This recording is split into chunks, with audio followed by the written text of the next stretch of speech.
शेतमालकाच्या अंगावर 19 तोळे सोने बघून सालगड्याचे फिरले डोळे। नानांची हत्या करून प्रेयसीवर उधळले सोने। पुणे शहराच्या आजूबाजूच्या खेडेगावामध्ये थोड्याफार प्रमाणामध्ये शेतजमिनी शिल्लक राहिलेल्या आहेत। या जमिनी काही शेतकरी लोक स्वतः कसतात, तर काही लोक नोकरी धंद्यामुळे पुणे शहरात स्थायिक झाले। अधूनमधून शनिवार रविवारी सुट्टीच्या दिवशी ते गावी येऊन आपल्या शेतीची मशागत करतात। त्यापैकीच एक नारायण उर्फ नाना पांडुरंग मानकर हे मूळचे सांगरूनचे रहिवासी होते। त्यांच्या शेतजमिनीवर सालगडी म्हणून सतीश खडके काम करत होते। नानांना शेतात घेऊन जाणे, आणून सोडणे हे काम सतीशच करायचा। त्याने गरजेपोटी म्हणून जवळपास 2-3 लाख रुपये नानांकडून उसने घेतलेले होते। ते काही त्याला परत करता येत नव्हते। त्यातच नाना नेहमी गोप आणि अंगठ्या असे दागिने वापरत। त्याच्या अंगावर जवळपास 19 तोळे सोने होते। हे सोने पाहून सतीशची नियत फिरली आणि एक दिवस त्याने शेतमालक नानांचा घात केला। त्यांचा जीव घेऊन त्यांच्या अंगावरचे दागिने प्रेयसीला नेऊन दिले। तिनेही ते दागिने सोनाराला विकून पैसे आणले, पण या कृत्याचा परिणाम काय होईल हे त्यांना माहीत नव्हते। पोलिसांनी अवघ्या 24 तासामध्ये एका निरपराधाचा जीव घेणाऱ्या सतीशसह त्याच्या प्रेयसीला कोठडीत डांबले। या दुर्दैवी घटनेचा सविस्तर वृत्तांत पुढील प्रमाणे आहे। पण तत्पूर्वी तुम्ही जर ह्या चॅनलवर जर नवीन असाल तर प्लीज आपल्या ह्या मराठी चॅनलला नक्की सबस्क्राईब करा। नारायण उर्फ नाना पांडुरंग मानकर, वय वर्ष 73, हे सांगरून तालुका हवेली, जिल्हा पुणे या गावचे मूळ रहिवासी आहेत। नोकरी धंद्यामुळे मुलांच्या शिक्षणासाठी ते पुण्यामधील room number 676 Ruprekha bungalow number 69 Lokesh society Bebiwadi Pune येथे राहत होते। त्यांच्या समेत त्यांची पत्नी कमल, वय वर्ष 65, मुलगा नीरज, वय वर्ष 43, सून सारिका, वय वर्ष 38, तसेच नात स्वामिनी, वय वर्ष 8 आणि नातू शाहू, वय वर्ष 2.5 असे राहत होते। हा परिवार जवळजवळ 40 वर्षापासून राहत होता। सांगरून तालुका हवेली येथे नाना मानकर यांचे येथे चांगली शेतजमीन आहे। त्यापैकी बऱ्यापैकी शेतीतील असल्यामुळे उत्पादनही चांगल्या दर्जाचे होत असायचे। त्यामुळे शेतजमीन कसण्यासाठी खामगाव, जिल्हा बुलढाणा येथील सतीश विठ्ठल खडके, वय वर्ष 36 याची कोणीतरी ओळख करून दिली। साधारण गेल्या 6-7 वर्षापासून सतीश हा नानाची शेतजमीन कसत होता। नाना हे पुण्यामधून त्याच्या 4 चाकी गाडीने आपले शेतावर सांगरून येथे ये जा करत असत।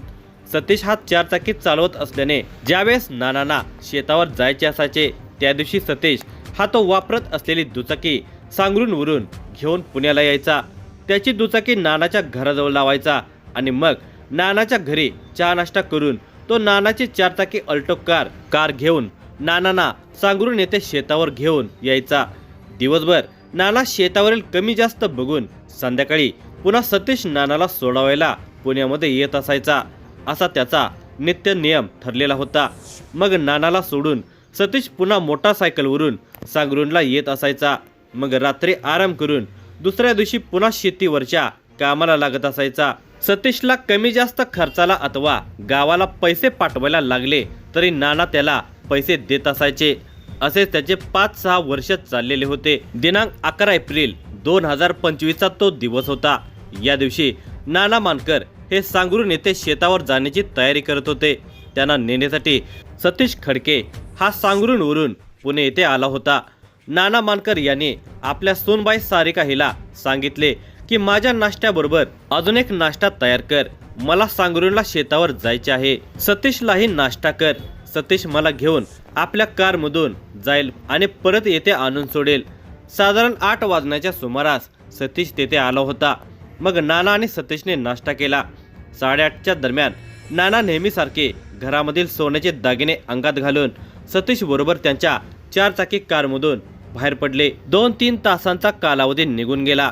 त्यानंतर 11:30 वाजण्याच्या सुमारास नानाची भावजाई सीताबाई बबनराव मानकर, वय वर्ष 60 यांनी नाना यांच्या फोनवर फोन केला, परंतु फोन लागत नव्हता।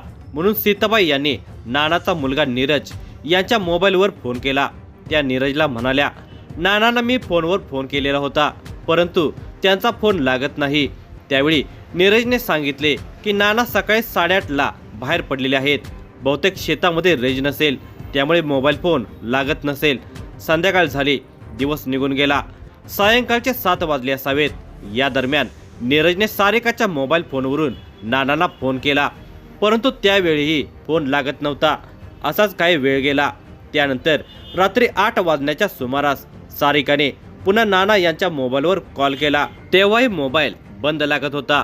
म्हणून नानाच्या घरामधील मंडळींनी सतीश खडके याच्या मोबाईलवर कॉल केला. त्यावेळी सतीशने फोन उचलला. त्याने सांगितले, शेतीचे काम सुरू आहे, नाना शेतात आहेत, थोड्या वेळाने आम्ही निघणार आहे. त्यानंतर थोडा वेळ असाच निघून गेला. त्यानंतर पुन्हा साधारणपणे 9 वाजण्याच्या सुमारास नीरजने पुन्हा सतीशच्या मोबाईलवर कॉल केला. त्यावेळी सतीशने सांगितले, मी आणि नाना कारमध्ये बसलोय, आता निघालो आहे, असे म्हणून त्याने फोन ठेवून दिला. त्यानंतर पुन्हा रात्री 9:15च्या सुमारास सतीशला कॉल केला असता त्याने सांगितले की आम्ही नांदेड सिटी जवळ आलो आहे, तिथे नानाचे ओळखीचे कोणीतरी भेटले आहेत, ते त्यांच्याशी बोलत बसले आहेत. असाच काही वेळ गेला. त्यावेळी रात्री 10:30 वाजण्याच्या सुमारास सतीशला पुन्हा कॉल केला असता त्याने सांगितले की तुम्ही कात्रज चौकात या, आम्ही येत आहोत. म्हणून नीरज आणि त्यांचा मित्र सोमनाथ उर्फ बापू धुमाळ ते दोघे लगेचच कात्रज चौकामध्ये पोहोचले. तेथे पोहोचल्यावर रात्री 11:15 वाजण्याच्या सुमारास नीरज आणि सोमनाथने तिथे आल्यावर सतीशला फोन लावण्यास सुरुवात केली, परंतु सतीशने मोबाईल बंद करून ठेवला असल्यामुळे नीरज आणि सोमनाथचा नाईलाज झाला. ते दोघे रात्री 12 वाजेपर्यंत तिथे थांबून ते पुन्हा बेबेवाडे ते गेले. त्यांची ती रात्र तशीच गेली. दुसरा दिवस उजाडला. शनिवार दिनांक 12 एप्रिल 2025चा तो दिवस होता. या दिवशी सकाळी 7:30 वाजण्याच्या सुमारास नीरजने नाना आणि सतीश यांच्या मोबाईलवर कॉल केला असता त्या दोघांचे मोबाईल बंद लागत होते. इकडे नीरजला काही सूचनासे झालेले होते. कालपासून नाना कुठे आहेत, कुठे नाहीत, काय समजायला मार्गच नव्हता. याच दरम्यान दुपारी 12 वाजण्याच्या सुमारास सांगरुण गावचे सरपंच महेंद्र गायकवाड यांनी नीरजला फोन करून सांगितले की तुमच्या वडिलांच्या गाडीचा अपघात झाला आहे. सरपंच महेंद्र गायकवाड यांनी फोन करून सांगितल्याने नीरज हा त्याची आई, 2 बहिणी, दाजे असे सगळेजण सांगरुण येथे पोहोचले. त्यावेळी तेथे गेल्यावर त्यांना तिथे उभ्या असलेल्या अल्टो कारमध्ये नाना हे बेशुद्ध अवस्थेत पडल्याचे दिसून आले. त्यांच्या गळ्यावर, दोन्ही हातावर, डोक्यावर आणि चेहऱ्यावर, पाठीवर कोणत्या तरी धारदार हत्याराने वार झाल्याचे दिसत होते. नानाचे सर्व कपडे रक्ताने माखलेले होते, तसेच त्यांचे शरीर फुगून ताठर झालेले होते. एकंदरीत ते मयत झाल्याचे तिथे जमलेली माणसे कुजबूज करू लागलेले होते. तसेच त्यांच्या अंगावरील 2 तोळ्याचे सोन्याचे गोप आणि 2 सोन्याच्या अंगठ्या मिळून आल्या नाहीत. त्यावेळी सतीशचा आजूबाजूला शोध घेण्यात आला व त्याला फोन लावण्यात आला, परंतु त्याचा फोन लागला नाही. मग तात्काळ याबाबत उत्तमनगर येथील स्टेशनला रीतसर तक्रार नोंदवली. त्यावेळी उत्तमनगर पोलीस स्टेशनचे वरिष्ठ पोलीस निरीक्षक खंदारे हे तत्काळ स्टाफसह घटनास्थळी दाखल झाले. त्यांनी रीतसर नीरज नारायण मानकर यांची फिर्याद नोंदवून घेतली.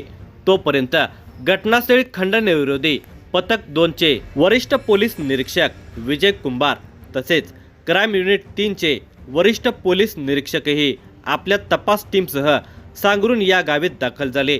घटनास्थळाची बारकाईने पाहणी करून रीतसर पंचनामा करून नारायण उर्फ नाना मानकर यांचा मृतदेह पोस्टमॉर्टमसाठी ससून रुग्णालयात पाठवण्यात आला.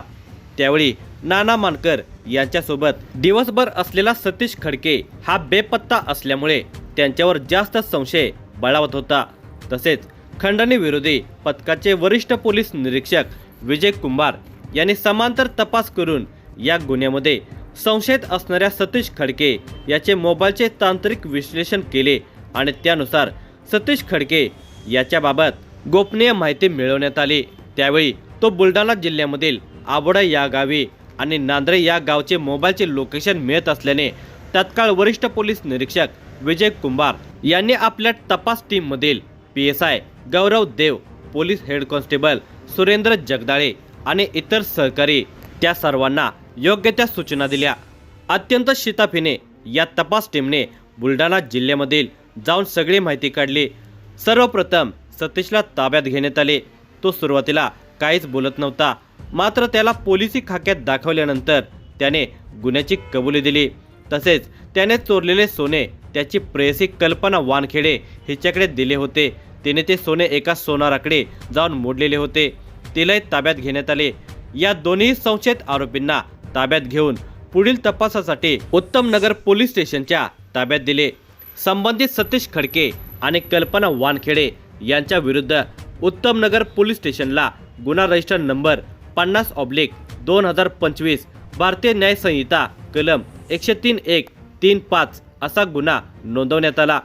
या गुन्ह्याचा अधिक तपास पुणे पोलीस आयुक्त अमितेश कुमार, सहआयुक्त रंजन कुमार शर्मा, अप्पर आयुक्त शैलेश बलकवडे, DCP निखिल पिंगळे, SP राजेंद्र मुळीक, वरिष्ठ पोलीस निरीक्षक Vijay Kumbhar, PSI Gaurav Dev, police head constable Surendra Jagdale, Anil Kusalkar, Amol Ghavate, Sangram Shingare, Ajinath Yede, Amol Raut, Dilip Gore, Prashant Shinde, Pawan Bhosale, महिला पोलीस कॉन्स्टेबल आशा कोळेकर, रुपाली कर्णावर यांच्या मदतीने हा तपास पूर्ण केला।